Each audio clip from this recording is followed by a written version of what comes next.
దిగ్భ్రాంతికి గురి చేసింది. నన్ను ఆదరిస్తున్న తెలుగు కుటుంబ సభ్యులకు మళ్ళీ చెప్తున్నా, మీ మంగ్లీ ఎలాంటి తప్పు చేయలేదు. ఈ కేసుకు నాకు ఎలాంటి సంబంధమూ లేదు. అబద్ధాన్ని అబద్ధమని చెప్పి ఇంత గొంతు చింపుకొని చెప్తున్నా కూడా నాపై బురద చల్లడము ఆగడమే లేదు. అందుకే ప్రతి చేతిలో ఉన్న మొబైల్ కు, రిమోట్ కు నా మొర చెప్పుకుంటున్నాను. చట్టాన్ని గౌరవించే పౌరురాలిగా బాధితులకు న్యాయం జరిగేందుకు, దర్యాప్తు అధికారులకు సహకరించేందుకు నేను సిద్ధంగా ఉన్నానని మీకు విజ్ఞప్తి చేసుకుంటున్నాను. మంగ్లీ ఎలాంటి తప్పు చేయలేదు, చేయదు కూడా. ఈ మైక్రో ఫైనాన్స్ కేసు చీటింగ్ కంపెనీకి డబ్బులు వసూలు చేసిన వివాదంలో నాకు ఎలాంటి సంబంధం కూడా లేదు. మధునాయక్ ను మా కమ్యూనిటీ ప్రోగ్రామ్ లో భాగంగా నన్ను, నా తమ్ముడు శివాను కలిసిన మాట వాస్తవమే.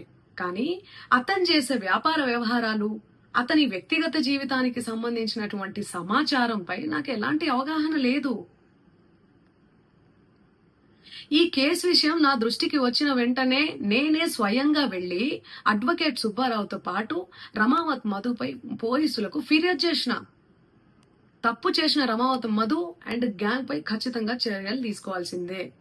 బాధితులకు న్యాయం చేయాల్సిందే.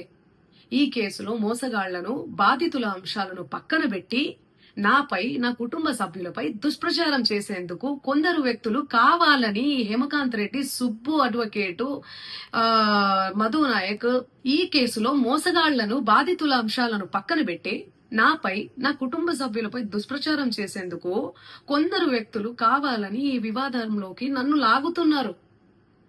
నిజానికి ఈ మైక్రో ఫైనాన్స్ అనే వ్యవహారంలో నష్టపోయింది బాధితులతో పాటు నేను కూడా ఒక బాధితురాలనే. వాళ్ళు అమాయకులు డబ్బులు పోగొట్టుకున్నారు. నేను పేరుని నష్టపోయాను. ఈ వివాదం తెరపైకి వచ్చినప్పటి నుండి ప్రతి క్షణం నా కుటుంబ సభ్యులు, నేను చేయని తప్పుకు బద్నామయ్యి మానసిక క్షోభకు గురి అవుతున్నాం.